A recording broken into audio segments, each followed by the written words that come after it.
الحمدللہ رب العالمین والصلاة والسلام علی سید المرسلین اما بعد فاعوذ باللہ من الشیطان الرجیم بسم اللہ الرحمن الرحیم الصلاة والسلام علیک یا رسول اللہ وعلی آلک واصحابک یا حبیب اللہ الصلاة والسلام علیک یا نبی اللہ وعلی آلک واصحابک یا نور اللہ۔ میٹھے میٹھے اسلامی بھائیوں اور مدنی چینل کے ناظرین، سلسلہ ہے ایک قصہ ہے قرآن سے۔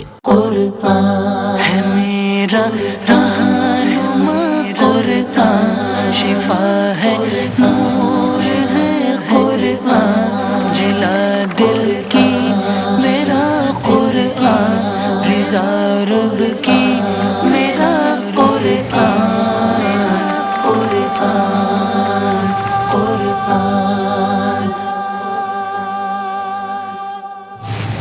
میٹھے میٹھے اسلامی بھائیوں اور مدنی چینل کے ناظرین، آج ایک نہایت ہی انوکھے قصے کو ہم نے سننا بھی ہے اور کچھ سمجھنا بھی ہے۔ آج بات ہوگی ایک بے مثل وفات۔ جی ہاں، اللہ والوں کی زندگی بھی نرالی اور ان کی وفات بھی بے مثال ہوتی ہے۔ کس کی وفات کی بات ہوگی، کس کے دنیا سے پردہ فرمانے کا تذکرہ ہوگا؟ آج کا ٹاپک ہے بے مثل وفات۔ کیا بات ہے قرآن پاک کی، کیسے خوبصورت پیارے پیارے واقعات ہمارے لیے قرآن مجید میں موجود ہیں۔ اگر پڑھیں سمجھیں تو یقیناً فیضان قرآن سے دل منور ہوتے چلے جائیں گے۔ اگر آپ کسی مصروفیت میں ہیں تو کچھ دیر کے لیے فارغ ہو جائیے، اللہ کے کلام سے خوبصورت واقعہ لے کر ہم حاضر ہوئے ہیں۔ ملک شام میں جس جگہ حضرت موسیٰ علیہ السلام کا خیمہ گاڑا گیا تھا، ٹھیک اسی جگہ حضرت داؤد علیہ السلام نے بیت المقدس کی بنیاد رکھی۔ مگر عبارت پوری ہونے سے قبل ہی حضرت داؤد علیہ السلام کے دنیا سے پردہ فرمانے کا وقت آ گیا۔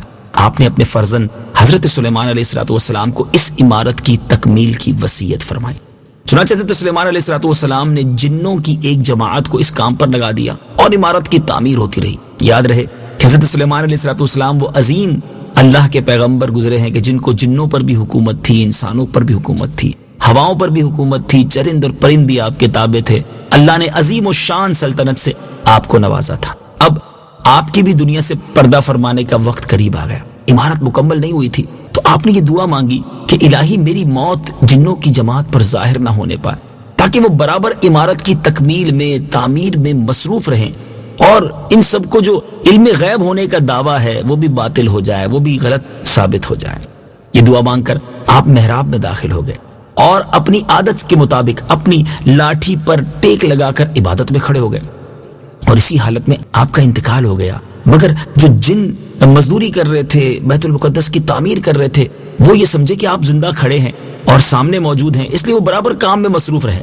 عرصہ دراز تک آپ کا اسی طرح کھڑا رہنا جنوں کی کچھ گروہ کے لوگوں کے لیے تو باعث حیرت ہوا، مگر چونکہ پہلے آپ کی عادت رہی تھی کہ آپ بعض اوقات ایک مہینہ عبادت میں گزارا کرتے تھے، کبھی 2 ماہ برابر عبادت میں کھڑے رہا کرتے تھے، تو لہٰذا کچھ لوگ یہی سمجھے کہ آپ جنات جو تھے کہ آپ عبادت میں مصروف ہیں، آپ کو کھڑا دیکھ کر وہ کام میں لگے رہے۔ اب 1 سال گزر گیا، ذرا غور کیجئے، دنیا سے پردہ فرما چکے ہیں، مگر 1 سال تک اسی لاٹھی کے سہارے آپ کھڑے ہیں۔ نہ جسم پہ کوئی تغیر ہے، نہ کسی قسم کی کوئی ایسی بات ہے جو سامنے والوں کو پتہ چلے کہ آپ دنیا سے پردہ فرما چکے ہیں۔ سبحان اللہ۔ اب اللہ تبارک و تعالیٰ کے حکم سے دیمک نے آپ کے عصا کو کھا لیا، اور عصا کے گر جانے سے آپ کا جسم مبارک جو ہے وہ زمین پر تشریف لے آیا۔ اس وقت جنوں کی جماعت اور تمام انسانوں کو پتہ چلا کہ آپ تو دنیا سے پردہ فرما چکے ہیں۔ اے میرے میٹھے اسلامی بھائیو، ہے نا عجیب و غریب واقعہ؟ جی، ہمارے قرآن میں، ہم سب کے پیارے قرآن میں یہ ایسے واقعات موجود ہیں۔ یہ واقعہ قرآن میں کہاں موجود ہے؟ آئیے قرآن پاک کی کچھ آیات کی تلاوت اور اس کا ترجمہ سنتے ہیں۔ فَلَمَّا قَضَيْنَا عَلَيْهِ الْمَوْتَ مَا دَلَّهُمْ عَلَى مَوْتِهِ إِلَّا دَابَّةُ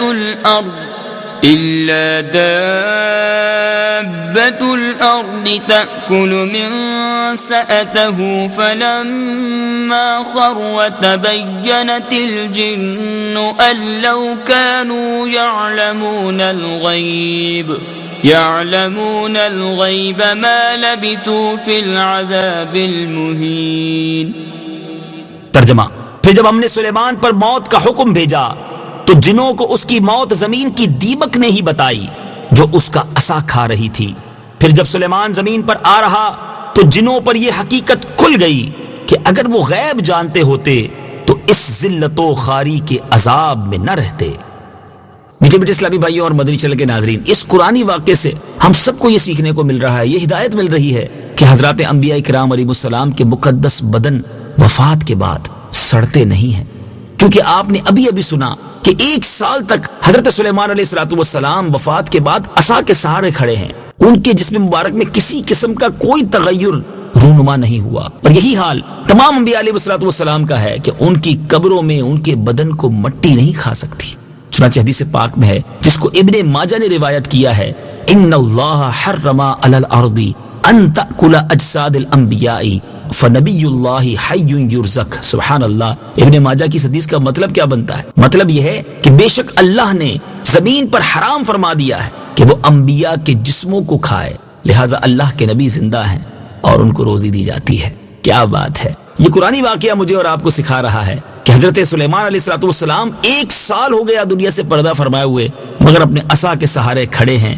سبحان اللہ، کیا معجزہ بھی ہے! ان تمام لوگوں کے لیے جواب ہے کہ انبیاء علیہ السلام کو پردہ فرمانے کے بعد بھی وہ حیات ہیں کہ نہیں۔ سبحان اللہ۔ اور حاشیہ مشکات میں تحریر ہے کہ ہر نبی کی یہی شان ہے کہ وہ قبروں میں زندہ ہیں اور اللہ تعالیٰ ان کو روزی عطا فرماتا ہے۔ اے میرے میٹھے اسلامی بھائیوں، اسی لیے الحمدللہ عاشقان رسول کا ساری دنیا میں یہی عقیدہ ہے کہ حضرات انبیاء کرام علیہ السلام اپنی اپنی مقدس قبروں میں حیات جسمانی کے لوازم کے ساتھ زندہ ہیں۔ اسی طرح میرے میٹھے اسلامی بھائیوں، حضرت سلیمان علیہ السلام کی عمر شریف 53 سال کی ہوئی، 13 برس کی عمر میں آپ کو بادشاہی ملی اور 40 برس تک آپ تخت سلطنت پر جلوہ گر رہے۔